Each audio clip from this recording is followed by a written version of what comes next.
दोस्तों, आपका छवि ज्ञान इंस्टीट्यूट पर स्वागत है। आज मैं आपको करंट अफेयर में व्याख्यात्मक प्रश्न उत्तर पढ़ा रहा हूं, जिसमें हाल ही चर्चा में रहे कुछ प्रश्न उत्तर हैं तथा इससे पहले यानी लगभग 2019 में भी जो चर्चा में रहे महत्वपूर्ण प्रश्न, उन्हीं को हम आज चर्चा में करेंगे। यह वीडियो आपके लिए उपयोगी होगा, इसलिए आप लास्ट तक ज़रूर देखिएगा। आइए देखते हैं प्रश्न उत्तर को सीरीज। पहली न्यूज़ है उत्तराखंड से। उत्तराखंड की वर्तमान में 2 राजधानियां बनी हैं, जिसमें आपको पता होगा भूतपूर्व में यानी पहली राजधानी देहरादून हुआ करती थी, लेकिन उत्तराखंड की ग्रीष्मकालीन राजधानी कौन सी बनाई गई है? गौरसेण। गौरसेण जो होगी वो उत्तराखंड की ग्रीष्मकालीन राजधानी होगी। यदि हम उत्तराखंड की बात करें तो उत्तराखंड के मुख्यमंत्री हैं त्रिवेंद्र सिंह रावत, जो कि बीजेपी पार्टी से संबंधित हैं, और राज्यपाल की बात करें तो हैं बेबी रानी मौर्य, वहाँ की राज्यपाल हैं। इसकी स्थापना की बात करें तो उत्तर प्रदेश से 13 पहाड़ी जिलों को काटकर उत्तराखंड नामक राज्य बनाया गया था, और पहले इसका नाम उत्तरांचल था, लेकिन वर्तमान में इसका नाम उत्तराखंड है। इसकी स्थापना नवंबर 2000 ईस्वी में उत्तर प्रदेश के 13 जिलों को काटकर एक नया राज्य बनाया गया, जिसका नाम उत्तरांचल रखा गया, जो कि वर्तमान में इसका नाम उत्तराखंड है। आइए और दूसरी न्यूज़ पर चर्चा करते हैं। दूसरी न्यूज़ है संयुक्त राष्ट्र से। संयुक्त राष्ट्र के एक अंग यानी संयुक्त राष्ट्र, जिसकी स्थापना 24 अक्टूबर 1985 को की गई 45 को की गई थी। ये एक ऐसा संगठन है जिसकी स्थापना द्वितीय विश्व युद्ध के बाद पीस और सिक्योरिटी के लिए यानी शांति और सुरक्षा के लिए विभिन्न देशों द्वारा की गई, जिसमें भारत भी शामिल था। वर्तमान में इसके सदस्य 193 सदस्य हैं। इसके 6 अंग हैं। महासभा, जो इसका सबसे महत्वपूर्ण अंग है, सबसे बड़ा अंग है। सचिवालय, सुरक्षा परिषद, अंतर्राष्ट्रीय न्यायालय, आर्थिक एवं सामाजिक परिषद और न्यास परिषद। हाल ही चर्चा में इसका एक अंग यानी कौन सा अंग रहा है? संयुक्त राष्ट्र महासभा। संयुक्त राष्ट्र महासभा या यूएन जनरल असेंबली, यह संयुक्त राष्ट्र का बहुत ही महत्वपूर्ण अंग है। इसका मुख्यालय न्यूयॉर्क में है। इसका कार्य है नए अध्यक्ष की, नए महासचिव की, किसी देश को शामिल करना, निकालना, वार्षिक बजट, शांति और सुरक्षा और सहयोग के लिए क्या क्या चीज़ें प्रावधान हो सकता है, उनकी पॉलिसी को बनाना, बजट प्रस्तुत करना, इसका महत्वपूर्ण कार्य है, जिसमें हाल ही चर्चा में रहा संयुक्त राष्ट्र महासभा के नए अध्यक्ष बनाए गए हैं। यदि हम नए अध्यक्ष की बात करें तो ये जो 75वीं बैठक होने वाली है, इस 75वीं बैठक 2020 में होने वाली है। इसके नए अध्यक्ष हैं वोल्कन बाजकिर, जो कि किस राष्ट्र से संबंधित हैं? तुर्की से संबंधित हैं। तुर्की से ये संबंधित हैं वोल्कन बाजकिर। ये किस राष्ट्र से हैं? तुर्की से संबंधित हैं। यदि हम इसके पहले अध्यक्ष की बात करें तो 1946 में पियोल हेनरी स्पार्क बने थे, जो कि बेल्जियम राष्ट्र से संबंधित थे। और 8वें अध्यक्ष, जो कि भारत के लिए महत्वपूर्ण है, ये भारत की महिला 1993, जिनका नाम है विजया लक्ष्मी पंडित। ये कहाँ से थी? इंडिया से। ये भारत की महिला, भारत की पहली महिला संयुक्त राष्ट्र सभा में अध्यक्ष थी, या हम कह सकते हैं विश्व की पहली महिला संयुक्त राष्ट्र सभा की अध्यक्ष विजया लक्ष्मी पंडित। कहाँ से थी? इंडिया से थी। ये किसके स्थान पे बनेंगे? तो 2019 में तजानी मोहम्मदी, जो कि नाइजीरिया के थे, ये अध्यक्ष थे। इनके स्थान पे इन्हें अध्यक्ष बनाया जाएगा। यदि हम वार्षिक बैठक की बात करें तो इसकी वार्षिक बैठक हर वर्ष सितंबर माह में होती है और इस वर्ष भी सितंबर माह में होगी, यानी सितंबर 2020 में होगी। और कौन सी बैठक होगी? 75वीं बैठक होगी। इस 75वीं बैठक के नए अध्यक्ष किसे बनाया गया है? वाल्कोन बाजकिर। किस राष्ट्र से संबंधित हैं? तुर्की से संबंधित हैं। यदि हम भारत की बात करें, भारत के कोई ऐसा है जो अध्यक्ष बन चुका है तो 1953 ईस्वी में विजया लक्ष्मी पंडित। कहाँ से संबंधित थी? इंडिया से। यदि हम 74वीं बात करें, इससे पहले किस स्थान पे इनको मनाया गया तो 2019 में तजानी मोहम्मदी। कहाँ से हैं? नाइजीरिया से। आइए और दूसरी न्यूज़ पे देखते हैं। दूसरी न्यूज़ भी संयुक्त राष्ट्र से संबंधित है। जैसा कि आप जानते हैं संयुक्त राष्ट्र के 6 अंग हैं, जिसमें दूसरी न्यूज़ है संयुक्त राष्ट्र सुरक्षा परिषद से, जिसको दुनिया का पुलिसमैन कहा जाता है। यदि इसके सदस्य की बात करें तो इसके पूरे सदस्य की संख्या 15 है, जिसमें 2 तरीके से एक स्थायी सदस्य हैं, एक अस्थायी सदस्य है। स्थायी सदस्यों की संख्या 5 है और अस्थायी सदस्यों की संख्या 10 साल है। जो अस्थायी सदस्य होते हैं वो 2 वर्षों का कार्यकाल उनका होता है, यानी 2 वर्षों के लिए बनाए जाते हैं, जिसमें 5 ऐसे सदस्य होते हैं जो अफ्रीका और एशिया से संबंधित होते हैं, एक ईस्ट यूरोप से संबंधित होते हैं, 2 वेस्ट यूरोप से संबंधित होते हैं और 2 लैटिन अमेरिका यानी मध्य अमेरिका और कैरिबियाई देशों से संबंधित होते हैं। यदि हम स्थायी सदस्य की बात करें तो इसमें जो 5 स्थायी सदस्य हैं कौन कौन से हैं? यूएसए यानी अमेरिका है, यूनाइटेड किंगडम यानी ब्रिटेन है, फ्रांस है और रसिया है और चाइना है। यानी इसमें एशिया के चाइना और रसिया दोनों सम्मिलित हैं और बाकी यूएसए, यूके और फ्रांस, यानी 5 ऐसे सदस्य हैं जो कि स्थायी हैं। उस समय जब हमारा संयुक्त राष्ट्र संघ बना था तो उस समय जो देश बहुत ज़्यादा सैन्य शक्ति में पॉपुलर थे उन देशों को स्थायी सदस्यों के अंतर्गत रख दिया गया। जो देश विकसित अवस्था में है, जो सैन्य अवस्था में विकसित अवस्था में हैं, उन सदस्यों को अस्थायी सदस्यों में रखा गया। यदि हम इन सदस्यों की बात करें तो इनका कोई भी कार्यकाल नहीं होता है, अर्थात ये किसी वर्ष के दौरान इन्हें हटाया नहीं जा सकता है। इन्हें एक पावर होती है जिसे हम वीटो पावर कहते हैं, यानी इन सदस्यों के पास वीटो पावर होती है। वीटो पावर क्या है? यदि बहुत सारे देश, सभी देश मान लीजिए 193 देश हैं कुल, 193 देश में किसी पक्ष को लेकर 190 देश इंडिया की तरफ आते हैं और उसमें एक ऐसा सदस्य जो कि स्थायी में है वह इंडिया का विरोध करता है, तो वह चीज़ें नहीं मानी जाएगी, यानी वह प्रस्ताव नहीं पास होगा। इसलिए इन्हें एक प्रकार का अलग अधिकार प्राप्त है जिसे वीटो पावर कहते हैं। इन्हें वीटो पावर है और इन्हें वीटो पावर नहीं है। हाल ही चर्चा में क्या रहा? हाल ही भारत एक बार फिर से इस अस्थायी सदस्यों की सूची में शामिल हुआ है। खैर ऐसा नया नहीं है, भारत इस अस्थायी सदस्यों की सूची में 8 बार शामिल हुआ है, यानी ये 8वीं बार है, यानी जो 8वीं बार अस्थायी सदस्यों की सूची में शामिल होने वाला है। देखिए ये जो 10 सदस्य हैं इनका कार्यकाल 2 साल होता है, लेकिन हर साल 5 नए सदस्यों का चुनाव किया जाता है जिनका कार्यकाल 2 साल होता है।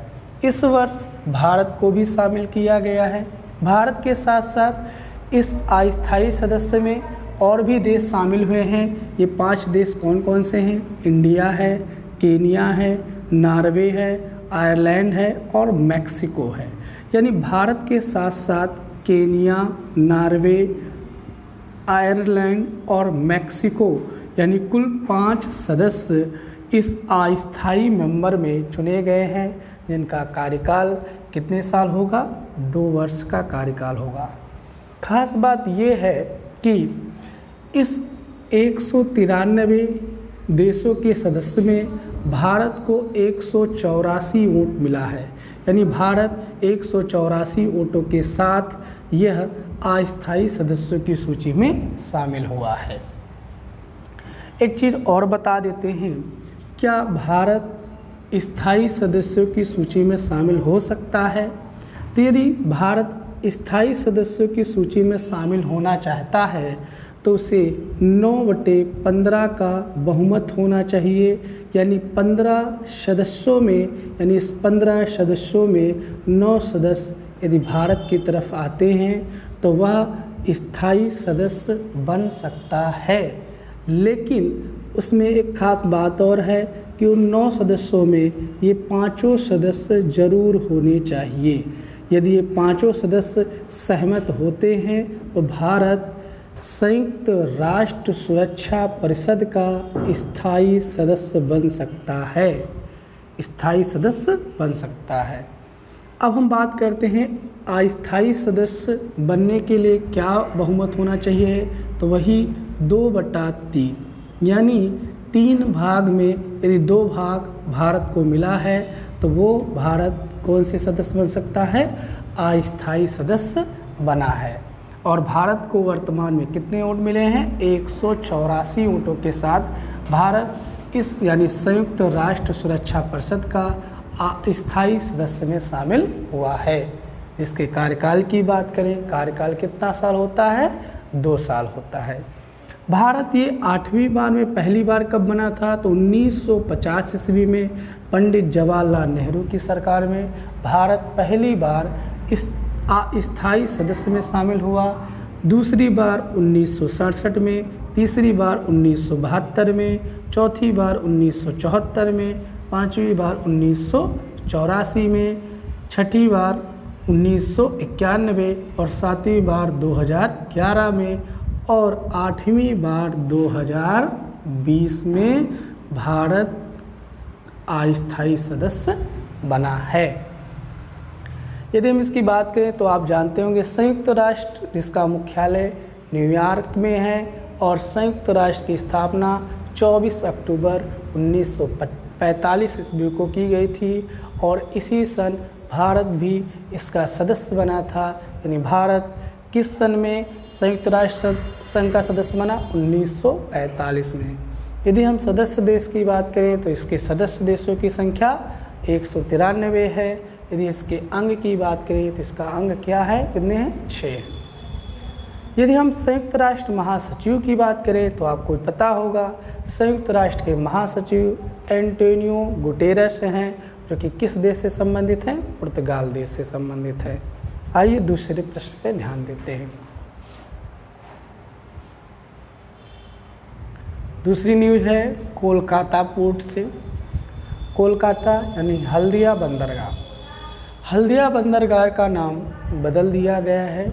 जैसे फैजाबाद का नाम क्या रखा गया? अयोध्या। इलाहाबाद का नाम प्रयागराज। ऐसे बहुत सारे देश जगहों का नाम भी बदला गया। इसमें एक कड़ी में कोलकाता बंदरगाह का भी नाम बदला गया और कोलकाता बंदरगाह का नाम बदल कर क्या रखा गया है? श्यामा प्रसाद मुखर्जी बंदरगाह। ये श्यामा प्रसाद मुखर्जी बीजेपी से संबंधित एक नेता हुआ करते थे। इस कोलकाता बंदरगाह की बात करें तो ये भारत का सबसे पुराना कार्यरत बंदरगाह है, जिसकी स्थापना 1870 ईस्वी में ईस्ट इंडिया कंपनी द्वारा की गई थी। यह बंदरगाह पूर्वी देशों को सबसे ज़्यादा आयात करता है। इसके चेयरमैन, इस बंदरगाह के चेयरमैन की बात करें, इसके चेयरमैन हैं विनीत कुमार। इस बंदरगाह के चेयरमैन विनीत कुमार हैं। यदि हम और चीज़ें देखें तो भारत में कितने बड़े बंदरगाह हैं? 13 बड़े बंदरगाह हैं और जिसमें सबसे बड़ा बंदरगाह जो है वो मुंबई बंदरगाह है। और सबसे ज़्यादा बंदरगाह किस राज्य में मौजूद है? सबसे ज़्यादा बंदरगाह तमिलनाडु राज्य में मौजूद है।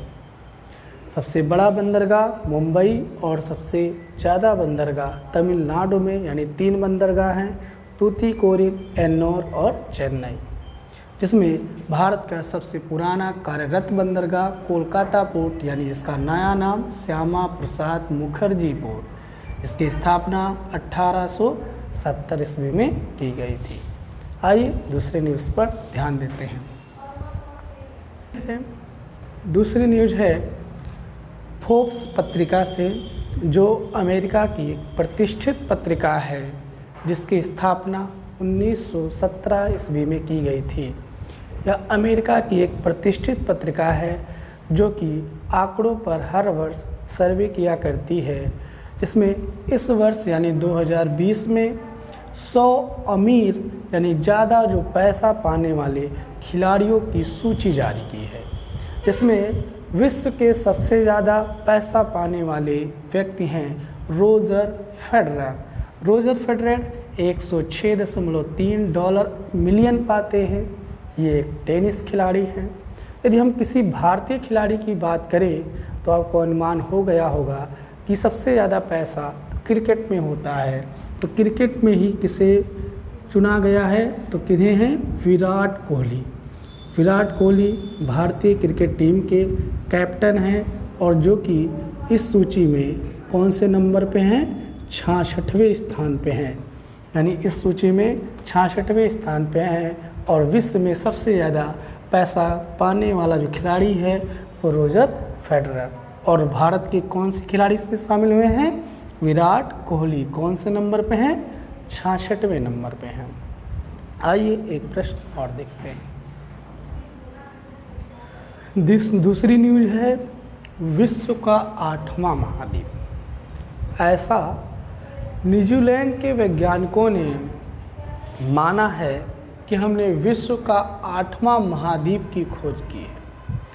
न्यूजीलैंड की एक एजेंसी है CNS साइंस रिपोर्ट। इसके अनुसार से इन्होंने विश्व का कौन सा महाद्वीप खोजा है? 8वां महाद्वीप खोजा है।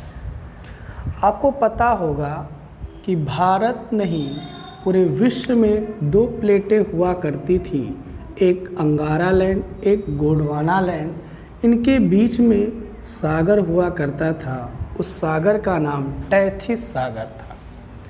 करोड़ों वर्ष पहले यह प्लेटें आपस में टकराने के बाद विच्छेदित हो गईं और इनके विच्छेदन से जो अंश यानी पानी के चारों ओर बड़े बड़े अंशों का निर्माण हुआ, इन अंशों को ही महाद्वीप कहा गया, जिसमें 7 महाद्वीप बताए गए। जिसमें पहला नाम एशिया आता है, जो कि विश्व का सबसे बड़ा महाद्वीप है। एशिया, अफ्रीका, उत्तरी अमेरिका, दक्षिणी अमेरिका,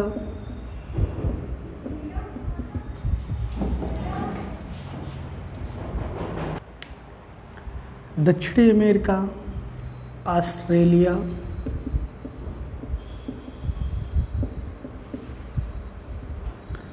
अंटार्कटिका,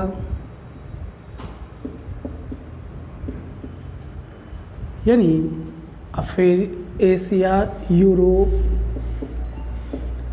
एशिया, अफ्रीका, उत्तरी अमेरिका, दक्षिणी अमेरिका, ऑस्ट्रेलिया, अंटार्कटिका और यूरोप, यानी ये कुल मिला के 7 महाद्वीप बताए गए हैं।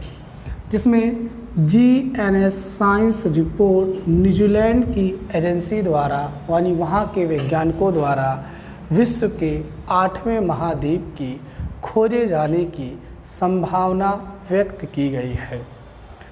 इस महाद्वीप की विशेषता है कि इसका क्षेत्रफल 50 लाख किलोमीटर स्क्वायर है, ऐसा न्यूजीलैंड की GNS साइंस रिपोर्ट एजेंसी के अनुसार। और इस महाद्वीप का नाम इन्होंने जीजीलैंडिया नाम रखा गया है। यह नाम 1995 ईस्वी से ही रखा है, जिसमें इनके द्वारा सबसे पहले 2017 में इस महाद्वीप की खोजे जाने की इन्होंने संभावना भी व्यक्त की थी और न्यूज़ में चर्चा में रहा। पहली बार 2017 में चर्चा में रहा। यह प्रयास 1995 ईस्वी से कर रहे हैं और हाल ही यानी 2020 में इस महाद्वीप का इन्होंने एक नया मैप जारी किया है। जब ये नया मैप जारी किया है तो इसलिए ये चर्चा में रहा और इस मैप में इस महाद्वीप का नाम इन्होंने जीजीलैंडिया महाद्वीप यानी पृथ्वी के नए महाद्वीप में यानी 8वां महाद्वीप इन्होंने अंकित किया है और इसका नाम जीजीलैंडिया महाद्वीप रखा है। यह जीजीलैंडिया महाद्वीप 1995 ईस्वी में ब्रश और लेनार्ड के नाम से इस महाद्वीप का नाम रखा गया।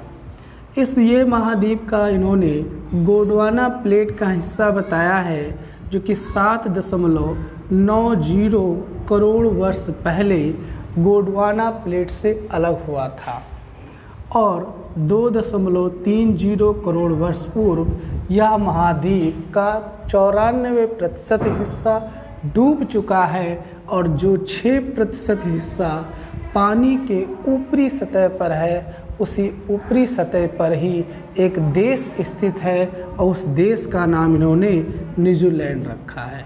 तो इन्होंने पूरी तरीके से कहा है कि न्यूजीलैंड यह ऑस्ट्रेलिया महाद्वीप के अंतर्गत नहीं आता है, इसका अलग महाद्वीप है और वह जीजीलैंडिया महाद्वीप के अंतर्गत आता है। इसकी खोज न्यूजीलैंड के वैज्ञानिकों द्वारा की गई है। इन्होंने संभावना व्यक्त की है कि हमने विश्व का 8वां महाद्वीप खोज निकाला है जो कि कौन से महासागर में है। तो इन्होंने बताया ऑस्ट्रेलिया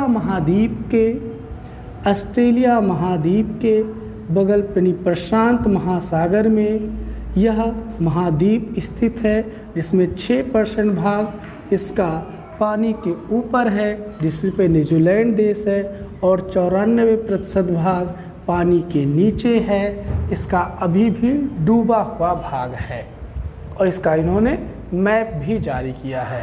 तो इसका अभी नाम क्या रखा है? जीजीलैंडिया। जिन्होंने संभावना क्या व्यक्त की है, यह विश्व का कौन सा महाद्वीप है? 8वां महाद्वीप है।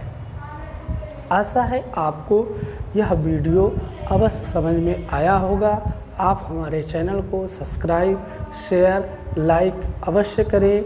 अगले वीडियो में हम आपको और भी करंट अफेयर के प्रश्नोत्तर सीरीज को बताया जाएगा, समझाया जाएगा। यदि आपको इस वीडियो में भी कोई प्रश्न हो तो आप कमेंट बॉक्स में अवश्य करें। धन्यवाद।